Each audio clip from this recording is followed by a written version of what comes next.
Friend, कैसे हो आप सब? उम्मीद है कि आप सब अच्छे हैं।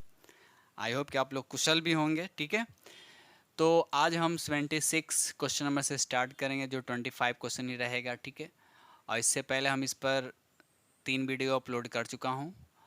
सब 525 का सेट है। आप लोग उसको सॉल्व करें खुद से।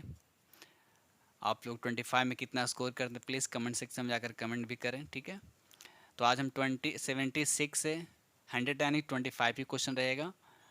ठीक है दोस्त, और बहुत ये जो भी क्वेश्चन हम लिया हूँ वो सब एग्ज़ाम में पूछा हुआ क्वेश्चन है। ठीक है, और देखिए कोई भी क्वेश्चन टफ या इजी नहीं होता, ये आप लोगों को डिपेंड है आप इसको कितना याद रख सकते हैं।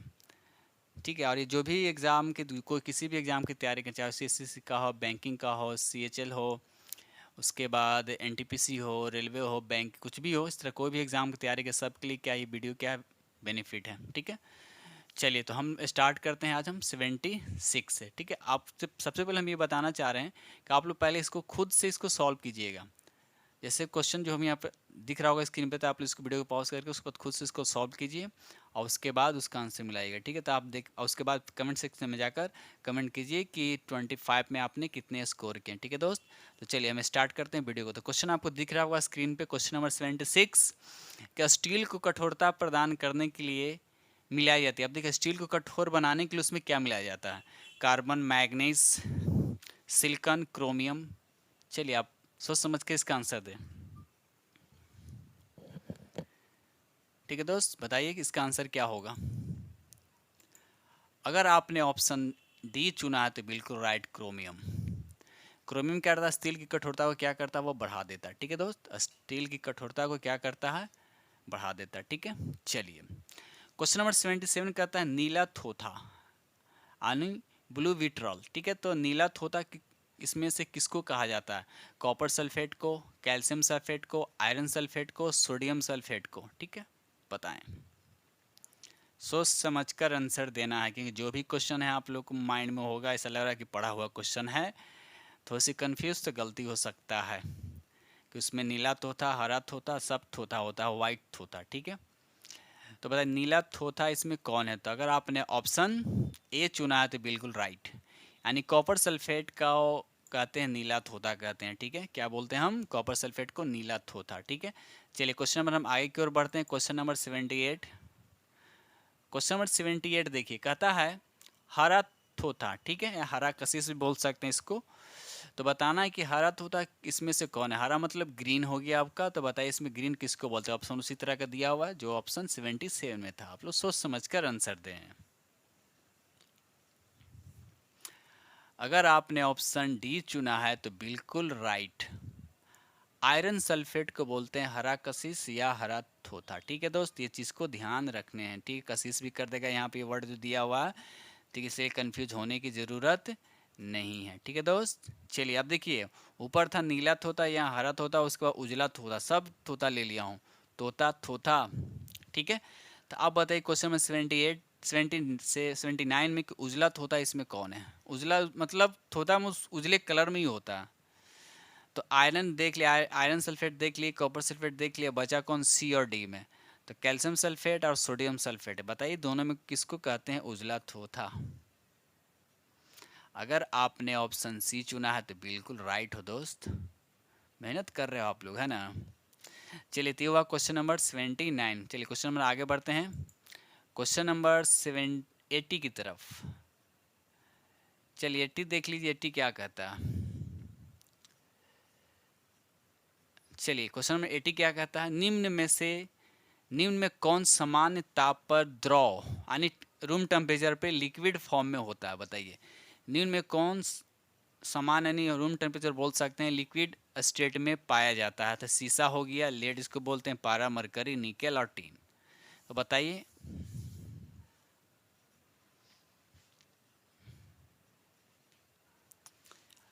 अगर आपने ऑप्शन बी चुना है दोस्त तो बिल्कुल राइट है।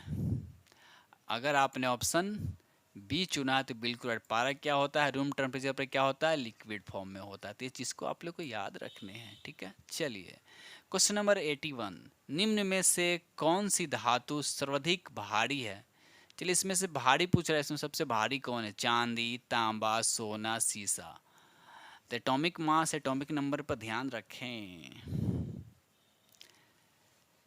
चलिए, अगर इसका आंसर, अगर आपने ऑप्शन सही सी चुना है तो बिल्कुल राइट, सोना। ठीक है, निम्न में से कौन सी धातु सर्वाधिक भारी है? तो सोना। याद रखिएगा, सोना क्या है? सबसे भारी होता है। सोना का सिंबल क्या होता है? एयू होता है, चांदी का एजी होता है, तांबा का सीयू होता है और शीशा का पीबी होता है। ये संकेत भी आप लोग को याद रखने हैं। ठीक है दोस्त, चलिए क्वेश्चन नंबर 82। क्वेश्चन नंबर 82 कहता है, फोटोग्राफी में उपयोगी यौगिक यानी जो कंपाउंड होते हैं वो कौन सा होता है? चार ऑप्शन दिया हुआ है, इसमें से कौन से कंपाउंड जो फोटोग्राफी में यूज़ किया जाता है? सिल्वर नाइट्रेट, सिल्वर ब्रोमाइड और सल्फ्यूरिक अम्ल और नाइट्रिक एसिड। तो बताइए, अम्ल से तो कोई मतलब नहीं है, बताइए ए और बी में ही आंसर होगा। सही आंसर बताइए। अगर आपने ऑप्शन बी चुना है तो बिल्कुल राइट है, यानी सिल्वर ब्रोमाइड जो होता है फोटोग्राफी में यूज किया जाता है। ठीक है दोस्त, आई बात समझ में? चलिए क्वेश्चन नंबर 83, फ्लोरोसेंट ट्यूब जो होता है में सर्वाधिक समान रूप से प्रयुक्त होने वाला पदार्थ, जो आप लोग देखे होंगे रोड पे जो रात में दिखता है, कोई बोर्ड ये सब दिखता है जलता हुआ, उसमें लिखा हुआ रहता है, तो उसके अंदर इसमें से किसका मिक्सअप फिल किया हुआ होता है? ठीक है, जो ट्यूब होता है, फ्लोरोसेंट ट्यूब में सर्वाधिक समान रूप से प्रयुक्त होने वाला पदार्थ कौन है? बताइए। सोडियम ऑक्साइड और आर्गन, सोडियम वेपर और neon, mercury vapour and argon, और उसके बाद है मरकरी ऑक्साइड एंड आर्गन। तो सबसे पहली बात ये हिंट्स दे देना, वेपर होता है, किसका वेपर होता है? सोडियम का या मरकरी का? तो याद रखिएगा, मरकरी का वेपर होता है। तो मरकरी का वेपर एंड आर्गन ये क्या कहता है? जो ट्यूब होते हैं उसमें फिल किया जाता है, जो रात में एडवर्टाइजमेंट जो दिखता रहता है ना, कोई भी चीज़ लिखा हुआ, ठीक है, तो यही गैस क्या होता है? इसी का मिक्सअप जो होता है उसमें फिल किया हुआ होता है। ठीक है, इस चीज़ को आप लोग को याद रखने हैं। ठीक है दोस्त, चलिए क्वेश्चन नंबर आगे की ओर बढ़ रहे हैं। क्वेश्चन नंबर हम लोग आते हैं 84 की तरफ। चलिए 84 आप लोग बताएं। कहता है, विद्युत बल्ब का तंतु, तंतु मतलब हो गया फिलामेंट, विद्युत बल्ब में जो फिलामेंट होता है वह किस चीज़ का बना होता है? ठीक है दोस्त, बताइए। चांदी, प्लेटिनम, लोहा, टंगस्टन, बताइए। अगर आपने ऑप्शन डी चुना तो बिल्कुल राइट, यानी विद्युत बल्ब का तंतु जो फिलामेंट जो होता है वह टंगस्टन धातु का बना होता हो। ठीक है दोस्त, टंगस्टन, टंगस्टन का बना होता है। आप लोग इसका बताइए, इसका सिंबल क्या होता है? विद्युत बल्ब का फिलामेंट टंगस्टन का तो बना होता है, तो पता होगा, लेकिन बताएं कि इसका सिंबल क्या होता है और इसका मेल्टिंग पॉइंट कितना होता है? ठीक है, ये बताना है। ठीक है दोस्त, कमेंट सेक्शन में जाकर आप कमेंट करके बताएं। ठीक है, चलिए क्वेश्चन नंबर 85, क्वेश्चन तो आएगा नीचे, टंगस्टन का संकेत क्या होता है? चलिए इसका अब जो हमने पूछा आपको आंसर यहाँ मिल गया। टंगस्टन जो धातु है, ये एक धातु है, मतलब मेटल है। बताइए कि इसका सिंबल इसमें से कौन होगा? तो पता होगा, पीबी किसका होता है? पीबी शीशा का होता है। एसबी किसका होता है? एंटीमनी का होता है। और एसएन किसका होता है? टीन का होता है। ठीक है, और बच गया आपका डब्लू बबलू। ठीक है, तो ये जो हो गया आपका टंगस्टन धातु जो होता है उसका क्या होता है? ये संकेत होता है, यानी सिंबल होता है। ठीक है दोस्त, आई बात समझ में? अगर आया तो पहले एक लाइक कीजिए, और इस चैनल पर नए हो तो चैनल को सब्सक्राइब पहले कर लीजिए। ठीक है दोस्त, चलिए क्वेश्चन नंबर हम लोग आगे की तरफ बढ़ते हैं। क्वेश्चन नंबर आते हैं 86 की तरफ। चलिए क्वेश्चन नंबर 86 आपके सामने दिख रहा है स्क्रीन पे। निम्नलिखित में से कौन सी अर्धचालक मतलब सेमीकंडक्टर की तरह ट्रांजिस्टर में ये प्रयोग किया जाता है, यूज़ किया जाता है? बस सीधा सीधा ये समझिए। ठीक है, बताना इसमें से कौन सा सेमीकंडक्टर है जो ट्रांजिस्टर में क्या किया जाता है, यूज़ किया जाता है? बात समझ में आया? ट्रांजिस्टर में क्या किया जाता है, यूज़ किया जाता है। ऑप्शन दिया आपको, तांबा, जर्मेनियम। तो पहली बात की अर्धचालक की बात हो रही है, यानी सेमीकंडक्टर। तो तांबा क्या अर्धचालक नहीं है, ये तो मेटल है। ठीक है, जर्मेनियम क्या है, ग्रेफाइट क्या है, चांदी की, सब बताइए क्या होगा? अगर आपने ऑप्शन बी चुना है तो बी क्या है? एक सेमीकंडक्टर है। बाकी जो बच गया, तांबा तो हमने बता दिया कि तांबा क्या है, वो एक मेटल यानी धातु है। ग्रेफाइट क्या है? अधातु है, लेकिन ये इलेक्ट्रिसिटी का क्या, गुड कंडक्टर होता है। एक्सेप्शन केस होता है, वही बात है। चांदी क्या है? ये भी क्या, मेटल है, और ये इलेक्ट्रिसिटी का सबसे बेस्ट कंडक्टर। याद रखिएगा, चांदी क्या होता है? इलेक्ट्रिसिटी का सबसे बेस्ट कंडक्टर होता है। ठीक है, क्वेश्चन में भी आ सकता है, जहाँ में आ सकता है कि सबसे बेस्ट कंडक्टर ऑफ इलेक्ट्रिसिटी, तो ऑप्शन इसमें चांदी। ये भी इस तरह क्वेश्चन भी बहुत एग्जाम में पूछा गया। ठीक है दोस्त, चलिए क्वेश्चन नंबर 87 कहता है कि पानी का अधिकतम घनत्व किस तापमान मतलब कितने डिग्री टेम्परेचर पर होता है। अधिकतम पानी का अधिकतम घनत्व कितने डिग्री टेम्परेचर पर होता है। देखिए यहाँ पर ऑप्शन बहुत अच्छा है, आप लोग हमेशा पढ़े हैं सेल्सियस में, तो यहाँ पर हम केल्विन में ले लिया हूँ। ठीक है, तो हो सकता है कि नेक्स्ट एग्जाम में इस क्वेश्चन को हमने चेंज कर दिया हूँ, क्वेश्चन उसमें सेल्सियस में था, हमने यहाँ केल्विन में कर दिया हूँ। ठीक है, बस ये है, बाकी क्वेश्चन ये भी पूछा हुआ है, एग्जाम में आ चुका है। ठीक है, आप लोग इसको सोच समझ कर बताएं केल्विन में। जिसको केल्विन और सेल्सियस का रिलेशन पता होगा तो वो इस क्वेश्चन को सॉल्व करेगा। चलिए, आपको ऑप्शन दिया हुआ 373, ठीक है, उसके बाद दिया 273, उसके बाद दिया हुआ 300 केल्विन, उसके बाद 4 केल्विन था। किसी को पता होगा 4 डिग्री सेल्सियस होता है तो सेल्सियस समझ कर यहाँ 4 के कर देगा। ठीक है, चलिए सोच समझ कर आंसर दीजिए, इसका आंसर क्या होगा। चलिए, अगर आपने ऑप्शन बी चुना है तो बिल्कुल राइट। क्यों? क्योंकि 1 डिग्री सेल्सियस इक्वल टू होता है 273 केल्विन होता है, और 4 डिग्री सेल्सियस को जब हम 273 में ऐड करेंगे तो 277 हो जाएगा, 277 केल्विन हो जाएगा। ठीक है दोस्त, आई बात समझ में? अगर आए तो पहले एक लाइक कीजिए, क्योंकि इस तरह के भी क्वेश्चन आपसे पूछ सकते हैं। यूनिट चेंज कर दिया, सेल्सियस में दे दिया तो फिर जाकर आपसे फ़ारेनहाइट में पूछ देगा। ठीक है, तो बस सबका यूनिट का रिलेशन आपको याद होना चाहिए, जैसे फ़ारेनहाइट हो गया, केल्विन हो गया, सेल्सियस हो गया, रोमर हो गया, सब का रिलेशन आपको पता होना चाहिए। ठीक है, क्योंकि क्वेश्चन तो 4 डिग्री आपको सेल्सियस से शुरू से पढ़ते आ रहे हैं। ठीक है, सेल्सियस से, लेकिन अगर केल्विन में दे देगा, रोमर में दे देगा, फ़ारेनहाइट में दे देगा, केल्विन में दे देगा, तो आप लोग उसको कैसे, तो थोड़ा सा आपको टाइम लगेगा। ठीक है, लेकिन उसके लिए बस वो रिलेशन जो फार्मूला होता है उसको आप लोग को याद होना चाहिए। ठीक है, चलिए क्वेश्चन नंबर हम लोग आगे की तरफ 88 की तरफ आगे लीजिए। ये आ गया क्वेश्चन, वाह वाह वाह वाह, सॉल्व कीजिए। कहता है पानी में नमक, वाह वाह, पानी में नमक, नमक में पानी, यानी पानी में नमक मिलाने पर पानी का क्वथनांक मतलब बॉइलिंग पॉइंट और हिमांक मतलब मेल्टिंग पॉइंट में क्या चेंजिंग देखने को मिलता है। जब पानी में नमक को मिलाते हैं तो उसके क्वथनांक और हिमांक यानी बॉइलिंग पॉइंट और मेल्टिंग पॉइंट पे क्या फ़र्क पड़ता है। ठीक है, ऑप्शन दिया आपके, ए में बढ़ जाएंगे, बी में लिखा हुआ है घट जाएंगे, सी में लिखा है क्रमशः बढ़ और घट जाएंगे, और डी में लिखा है घट और बढ़ जाएंगे। ठीक है, आप लोग सोच समझकर आंसर दीजिएगा। बोला कि जो भी क्वेश्चन हम लिया हूं सब पूछा हुआ क्वेश्चन है।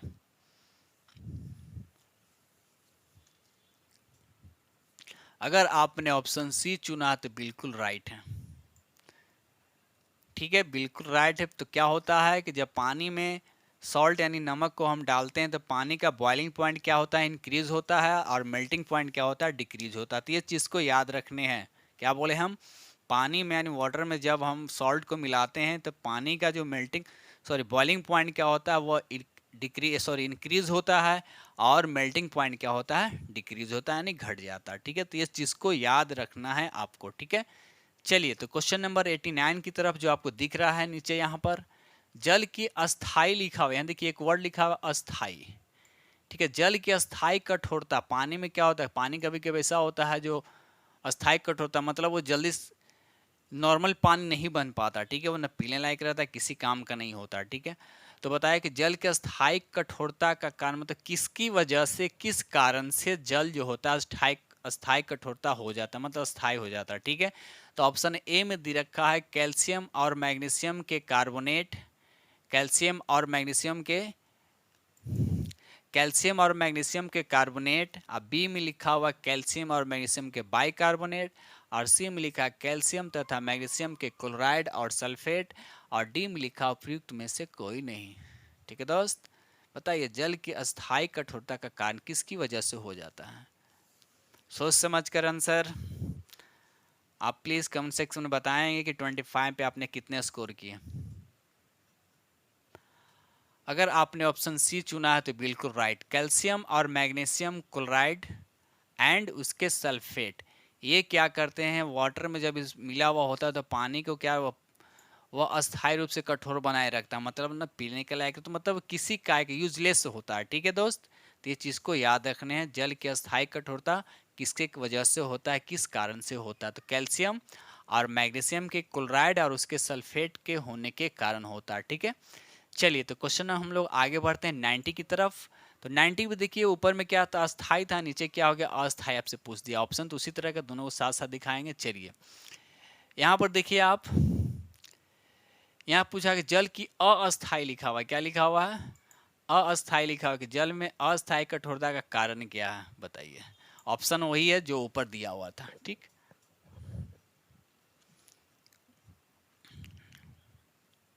अगर आपने ऑप्शन बी चुना तो बिल्कुल राइट है दोस्त, आपने सही चुना। ठीक है, कैल्शियम और मैग्नीशियम के बाइकार्बोनेट, ये चीज ध्यान रखिएगा। यहाँ पर क्या था, अस्थाई के लिए क्या होता, अस्थाई किसके की वजह से हो रहा था, कैल्शियम और मैग्नीशियम के क्लोराइड की वजह से हो रहा था अस्थाई। ठीक है ना, बात समझ में आ रहा है हम क्या बोल रहे हैं। ठीक है, कैल्शियम और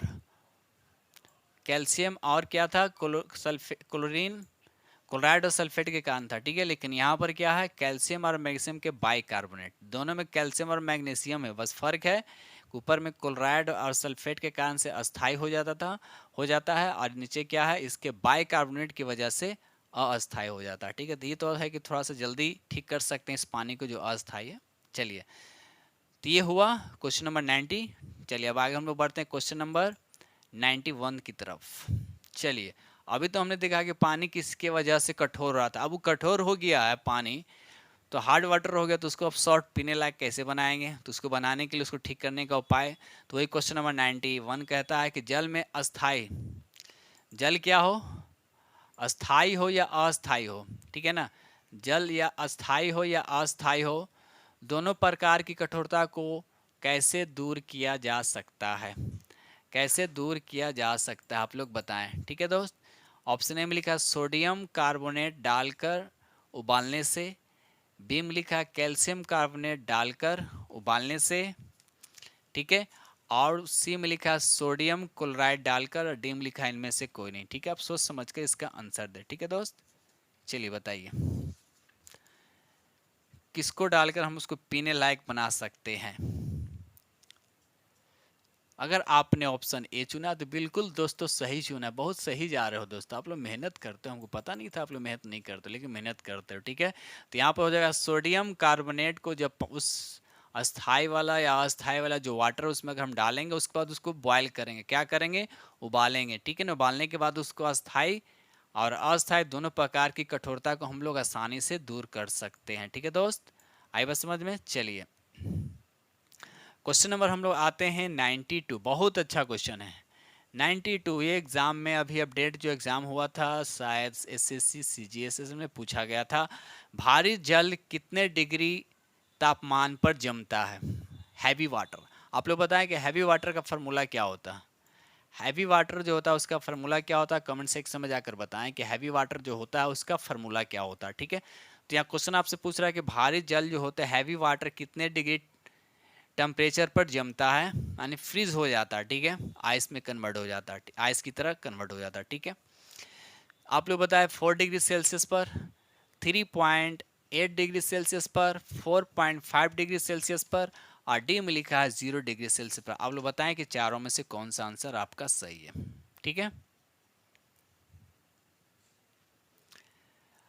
बताइए। अगर आपने ऑप्शन बी चुना है तो दोस्त बहुत ही अच्छी बात है, आपने ऑप्शन बी चुना है, तो क्यों, क्योंकि इसका आंसर यही है 3.8 डिग्री सेल्सियस। ठीक है, 3.8 डिग्री सेल्सियस पे क्या होता है, हैवी वाटर क्या होता है, वह जम जाता है, आइस में कन्वर्ट हो जाता है। ठीक है दोस्त, चलिए आप, हमने आपसे क्या पूछा कि इसका बताना है कि इसका हैवी वाटर का फार्मूला क्या होता है। ठीक है, इसका कैल्शियम केमिकल नेम भी बताना है। ठीक है, चलिए क्वेश्चन नंबर नेक्स्ट हम लोग 93 की तरफ आते हैं। 93 कहता है कि सांद्र, सांद्र मतलब हो गया कंसंट्रेटेड, जो इस पर कंसंट्रेटेड और डाइल्यूट एसिड पे हम अच्छा से अच्छे समझाए हैं। आप प्लेलिस्ट में जाएं और उस वीडियो को आप लोग देख सकते हैं। ठीक है, हमने दोनों का ये बताया कि कंसंट्रेटेड जिसको सांद्र कहते हैं, डाइल्यूट जिसको तनु बोलते हैं, ठीक है। वो उसको हम अच्छे तरह से क्या किए, समझाएं, ठीक है दोस्त। आप जाएं तो प्ले लिस्ट में जाकर आप आसानी से उस वीडियो को आप लोग देख सकते हैं और समझ सकते हैं कि सांद्र और तनु में क्या डिफरेंट होता है, ठीक है। ऐसे यहाँ पर भी समझ में आ जाएगा। चलिए, तो यहाँ पर सांद्र सल्फ्यूरिक अम्ल कितना प्रतिशत शुद्ध होता है? बहुत बहुत बहुत अच्छा क्वेश्चन, जो बताएगा उसको 7 स्टार मेरे तरफ से मिलेगा। तो बताइए कि सांद्र मतलब सांद्र सल्फ्यूरिक अम्ल के जैसे हमने बताया था एक तरह का प्योर होता है, ठीक है। तो कोई भी चीज़ 100% की बात करें तो प्योर नहीं होता है। तो अगर हम 100 की बात करें प्योर, तो जाहिर सी बात है ए ऑप्शन तो होगा नहीं, ठीक। चलिए, बी में लिखा है 90%, सी में लिखा है 80% और डी में लिखा है 98%। तो आप लोग को बताना है कि सांद्र सल्फ्यूरिक अम्ल में कितना प्रतिशत शुद्धता होती है, प्योरिटी, उसकी चांस कितना होता है। ऑप्शन चुनकर अच्छे से बताएं। अगर आपने ऑप्शन डी चुना है दोस्त तो बहुत अच्छी बात है। 98% क्या होता है, सल्फ्यूरिक अम्ल, और बाकी 2% पानी में मिला होता है, ठीक है। तो ये जो होता है कंसंट्रेटेड सल्फ्यूरिक अम्ल होता है, ठीक है, जो बहुत ही क्या खतरनाक है, बहुत ही क्या है, ये क्या होता है, स्ट्रॉन्ग एसिड में आता है। याद रखिएगा, स्ट्रॉन्ग एसिड में 3 एसिड, इसका भी हम डिस्कस कर चुका हूँ, जो इस वीडियो के डिस्क्रिप्शन में या ऊपर आई बटन पर क्लिक करके आसानी से इस वीडियो को देख सकते हैं। स्ट्रॉन्ग एसिड, ठीक है, वीक एसिड, स्ट्रॉन्ग बेस और वीक बेस, सब के बारे में अच्छे से डिटेल, मतलब डिटेल का बहुत अच्छे से समझा दिया हूँ कि बस आगे आप लोगों को कोई दिक्कत नहीं होगा, ठीक। हाँ, तो ये 98% क्या होता है, सांद्र सल्फ्यूरिक अम्ल होता है, और 2% इसमें माइतीय होता है, एक तरह से प्योर बोल सकते हैं, ठीक। तो एक चीज़ और आपसे हम पूछना चाहते हैं कि जो स्ट्रॉन्ग एसिड में 3 गो आता है, सल्फ्यूरिक एसिड, नाइट्रिक एसिड और हाइड्रोक्लोरिक एसिड, 3 आता है। ये तीनों तो स्ट्रॉन्ग है, तो आपको बताना है कि तीनों में सबसे ज़्यादा स्ट्रॉन्ग कौन है, भी तो होता है ना। ऑप्शन दे दिया कि इसमें सबसे ज़्यादा स्ट्रॉन्ग है, स्ट्रॉन्गों में स्ट्रॉन्ग होता है ना, स्ट्रॉन्ग इज द स्ट्रॉन्ग, जो भी हो। तो तीनों में बताना कि सबसे स्ट्रॉन्ग एसिड्स कौन है, इस यानी हाइड्रोक्लोरिक एसिड है कि सल्फ्यूरिक एसिड है कि नाइट्रिक एसिड है, ठीक है दोस्त। कमेंट सेक्शन में जाकर बताएं कि इसमें सबसे हार्ड कौन सा, स्ट्रॉन्गेस्ट कौन होगा। चलिए, तो क्वेश्चन नंबर हम लोग 94 की तरफ आते हैं। 94 कहता है कौन अक्रिय गैस, देखिए अक्रिय गैस लिखा है, निष्क्रिय गैस समझिए, अक्रिय गैस यही बात है, जो वायुमंडल में नहीं पाया जाता है। यानी कौन अक्रिय गैस वायुमंडल में नहीं पाया जाता है, रेडॉन, आर्गन, नियोन। तो ऑप्शन डी की देखने की जरूरत नहीं, क्योंकि यही तीनों में ऑप्शन है, ठीक है। इसे देख लीजिएगा पहले, यही में बता दीजिए, आपके तीन ऑप्शन समझिए, रेडॉन, आर्गन, नियोन। चलिए, अगर आपने ऑप्शन ए चुना है दोस्तों, बहुत अच्छा किया, बहुत मैं शुक्रिया, थैंक यू, अच्छी बात है, यानी आपकी तैयारी अच्छी चल रही है। तो यानी रेडॉन, रेडॉन एक ऐसा निष्क्रिय गैस है जो वायुमंडल में क्या होता है, नहीं पाया था। बाकी जितने भी आर्गन हो गया, नियोन हो गया और जेनॉन हो गया, क्रिप्टॉन हो गया, सब जो होता है वायुमंडल में पाया जाता है दोस्त। इसमें डी में क्या था, जेनॉन, ये सब क्या होता है, वायुमंडल में पाया जाता है। और सिर्फ रेडॉन जो गैस होता है ये वायुमंडल में नहीं पाया जाता है। तो इस चीज़ को आप लोग को भेजा में होना चाहिए, ठीक है। चलिए, तो क्वेश्चन नंबर हम लोग आते हैं 95 की तरफ। 95 क्या कहता है, वायुयान के टायरों में, अच्छा वायुयान के टायरों, जो एरोप्लेन जो होता है उसके टायर में कौन सी गैस भरे, जैसे फिजिक्स का, लेकिन खैर चलिए आ गया। चलिए बताइए, उसके टायर में कौन सी गैस फील होता है। तो इसमें थोड़ा सा कन्फ्यूज़न है दोस्तों, आप लोग कमेंट सेक्शन में बताइएगा कि सही है। कहीं कहीं तो मैं हीलियम, ये सॉरी हीलियम भी देखा हूँ और कहीं कहीं नाइट्रोजन भी देखा हूँ। तो आप लोग इसमें बताएंगे कि इसमें से कौन होगा। तो वायुयान के टायरों में से तो ज़्यादा चांसेस देखा हूँ नाइट्रोजन। हाँ, तो वायुयान के टायर में कौन सी गैस फील होता है, तो याद रखिएगा नाइट्रोजन होता है। क्या होता है, नाइट्रोजन गैस फील होता है, ठीक है। एक क्वेश्चन आपसे पूछना चाहता हूँ, अगर इस वायुमंडल में नाइट्रोजन गैस नहीं होता तो क्या होता, ठीक है। क्या हमने पूछा, अगर नाइट्रोजन गैस कितना 78% है ना, अगर नहीं होता तो क्या होता। और साथ साथ ये बताया कि एक है तो इस क्या कर रहा है, मतलब इसका मेन काम क्या है, ये बताना है। अगर जो हमने पूछा अगर नहीं समझ में आया तो प्लीज़ जो भी पूछे कि सर आपने क्वेश्चन कैसा पूछा, समझ में नहीं आ रहा, ठीक है, तो उसका भी हम सोल्यूशन है मेरे पास। चलिए, तो क्वेश्चन नंबर हम लोग 96 की तरफ आते हैं। 96 क्या कहता है, RDX, वाह वाह वाह वाह वाह, RDX, RDX का फुल फॉर्म आप लोग बताइएगा कि RDX का फुल फॉर्म क्या होता है। तो RDX को US United state of America में किस नाम से जाना जाता है, चलिए आप लोग बताएं कि RDX को यूएसए जो कंट्री है वहाँ पर इसको किस नाम से जाना जाता है? आरडीएक्स, साइक्लोनाइट, हेक्सोजन, T4 और डी में है नन ऑफ, इनमें से कोई नहीं, नन ऑफ दिस। ठीक है, तो आरडीएक्स बताएं, आरडीएक्स का यूएस में किस नाम से जाना जाता है? साइक्लोनाइट, हेक्सोजन, T4, बताइए। अगर आपने ऑप्शन ए चुना है तो बिल्कुल सही जा रहे हैं, बिल्कुल सही जा रहे हैं मेरे दोस्तों।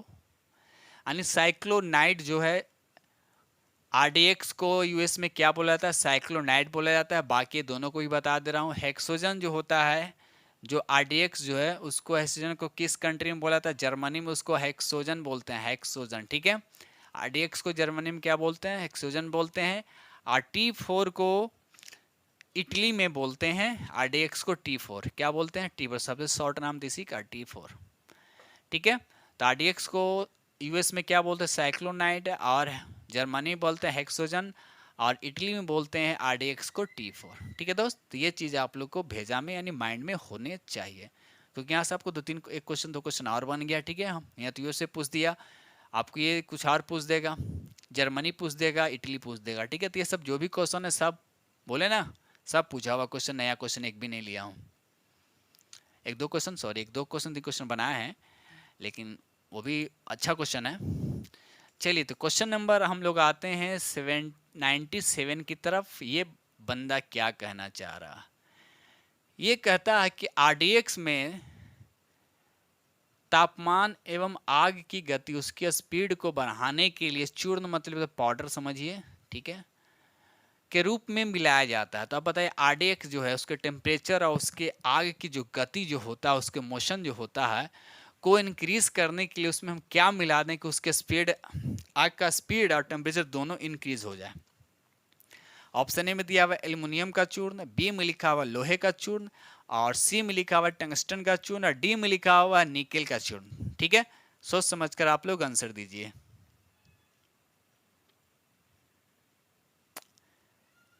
चलिए, अगर आपने ऑप्शन ए चुना है तो दोस्त बहुत बहुत अच्छी बात है, क्योंकि आप लोग की तैयारी है कि क्वेश्चन जो है हमने, हाँ, ये क्वेश्चन जो है बहुत ही अच्छा क्वेश्चन, ये भी हाल फिलहाल में क्वेश्चन ये पूछा गया है। ठीक है, तो याद रखिएगा, आरडीएक्स में तापमान और उसके आग के मोशन, उसके बढ़ाने के लिए चूर्ण के रूप में एल्युमिनियम का चूर्ण यानी एल्युमिनियम का पाउडर, कुछ भी बोलिए, उसको मिलाया, जैसे क्या होता है, उसका टेम्परेचर और उसकी आग का स्पीड क्या हो जाता है? बढ़ जाता है। ठीक है, चलिए, तो क्वेश्चन हम लोग आते हैं 98 की तरफ। ये भाई साहब क्या कहते हैं?